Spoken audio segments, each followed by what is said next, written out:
Welcome back to the YouTuber Dre channel. I'm gonna be going over some things about what happened on YouTube. So I'm still learning everything about YouTube pretty much. I commented on one of these videos about how some white child, was, telling his parents that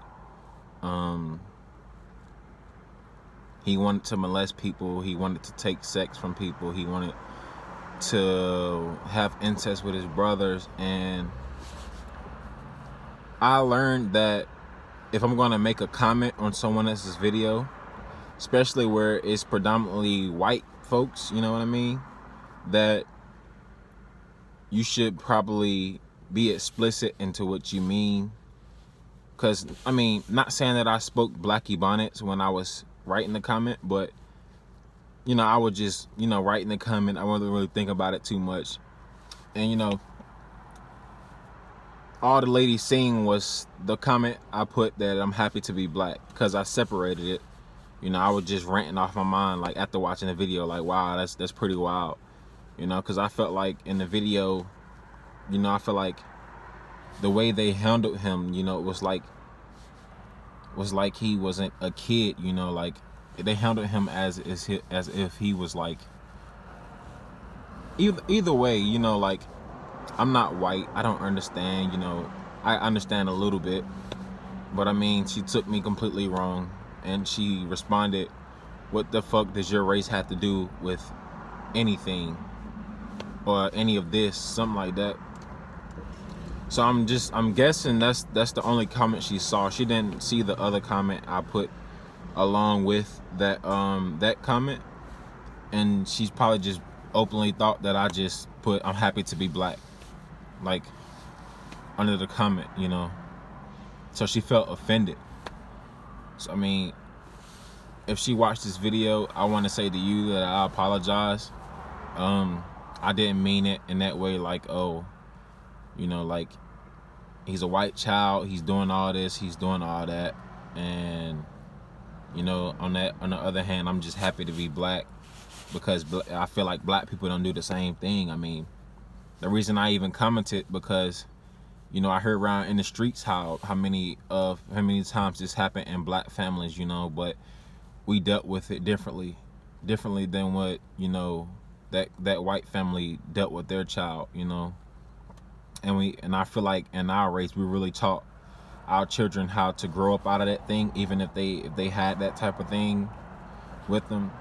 And I think most of the time we're successful with teaching, like, kids to grow out of that type of thing, that's all I meant. So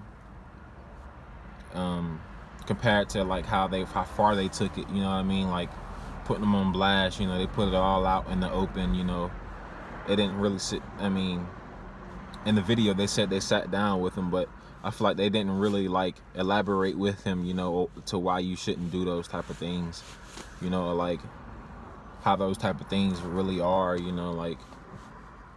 So I mean, I just feel like, hey man, I'm happy to be black, because in most black families I heard about that type of thing, that child definitely ain't that way no more, or it's like you don't hear about that person doing anything like that, because it just won't tolerate it, people, in black families, I think we're taught to have a village to raise one. So once everybody knows about it, we kind of stay on you about it. We make sure you straight. We make sure that you ain't trying to do those things, and in that way, I just meant like I'm happy to be black, because if it was me, I felt like I wouldn't have been put on the spot like that, like, or all on Dr. Phil's channel, like I wouldn't have been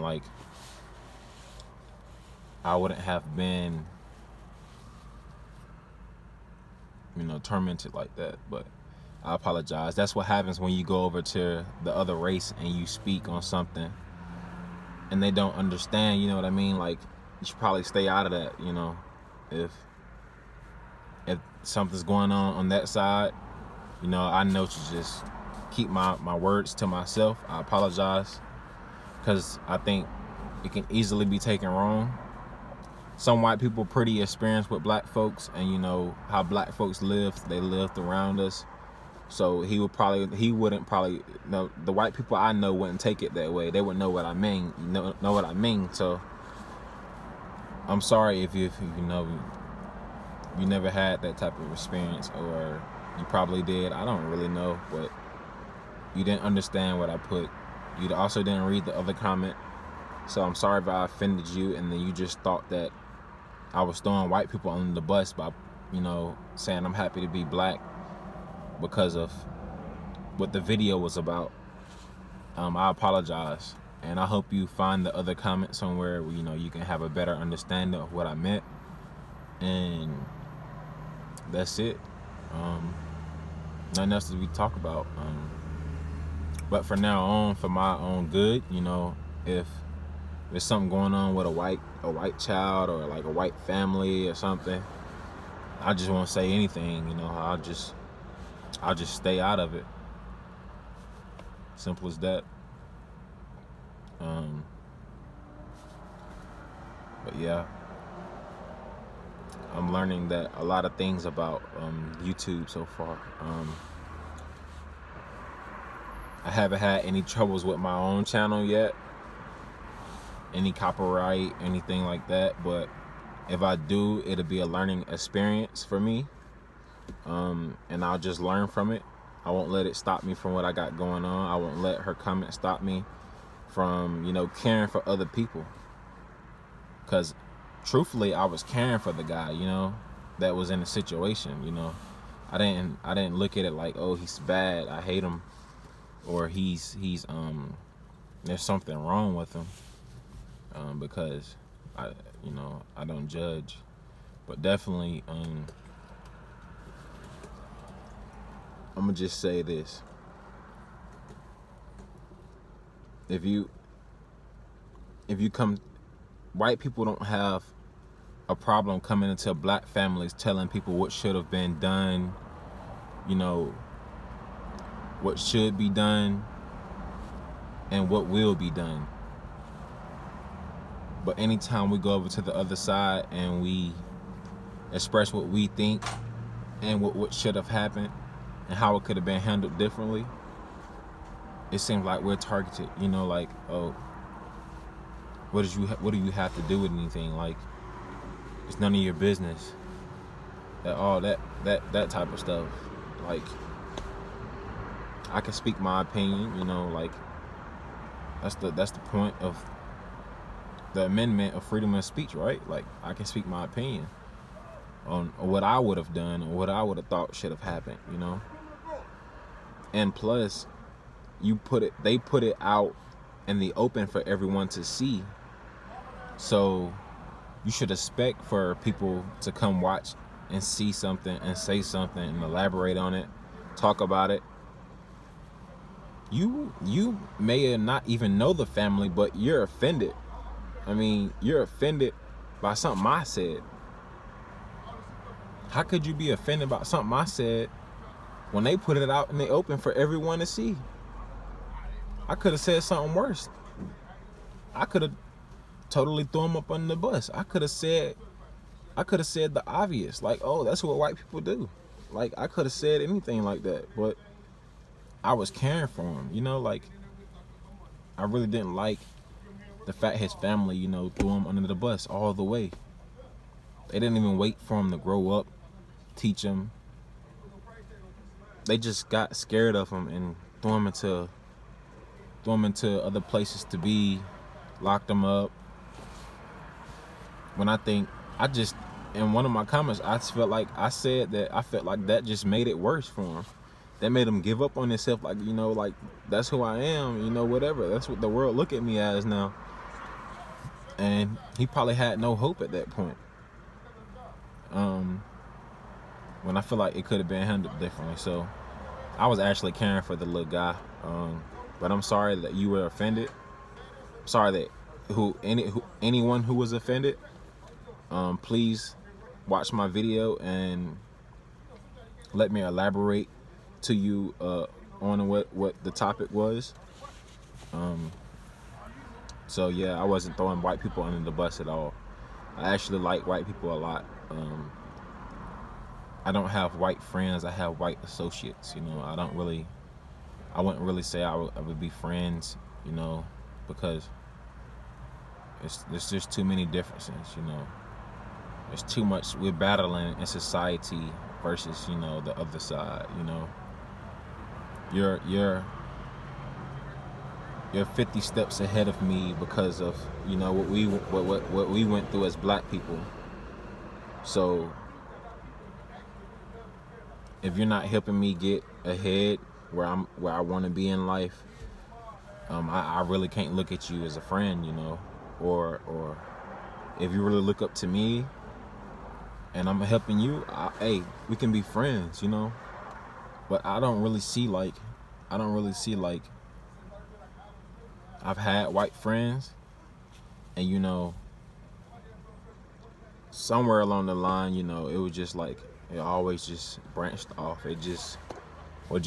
We went our separate ways. We wasn't really gonna be buddies forever, and that happens within my own race too. So I don't have black friends nor white friends, Hispanic friends, Asian friends, nothing. So that's not just for white people. I feel like everybody goes their own way eventually. Unless you're helping each other out for your own interests. That's the way I feel like friends is, Or you even if like you just need someone to vent to, get on the phone with and talk to. And like most white people, you can't get on the phone and talk to them, because it's like they don't understand the way you living. They don't understand nothing you got going on. You can logically throw the two and two together and figure out the type of fuck shit that's happening, but you won't really understand maybe on an emotional level. Maybe you won't understand, maybe you won't even understand on a logical level because your life's been so different. As black people at a young age, we're told we're supposed to understand that we were the slaves in America. We were behind. We were poor, and that's it. But I feel like on the white side of America, you were the slave master. You were the one that had everything set up for you to win. So if you don't have that real understanding about each other being white and black friends, and you can't help each other out to help each other grow and really have a mutual understanding about what we got going on both sides.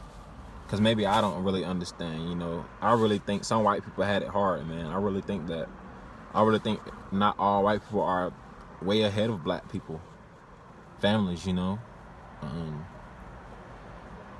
not ahead, but definitely, by what America and the forefathers, put out, that even them ones that's really close to us and that scale, they're higher than us, I'm not going to tell you if I believe I'm higher than them or if I'm not, or we're equal. It's none of your business, but supposedly they're higher than us. And the rednecks, I guess, is like what they call the ghetto people, the niggers, they're on the same level, but instead the redneck is a person from a rural area, and a hard-working person, and a ghetto thug